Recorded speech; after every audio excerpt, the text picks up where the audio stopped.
Morning. I'm standing in front of the Mesa Gateway Airport where sometime throughout the day, deportation flights are set to start here after budget airliner Avelo penned a deal with the Department of Homeland Security to use 3 planes to carry out those flights, which DHS says is typical for immigration enforcement.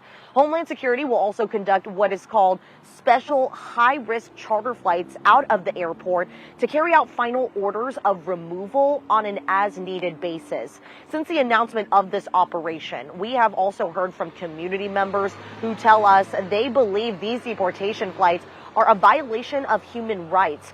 Local grassroots organization Gilbert Good Trouble plans on protesting the flights later this morning. We did reach out to Avelo Airlines in response to the protest as well as the start of today's operation. And in a statement, it tells us in part, the safety of its employees and everyone involved is its highest priority. And they recognize people's right to assemble. They go on to say they also prioritize safety and timeliness of the flights.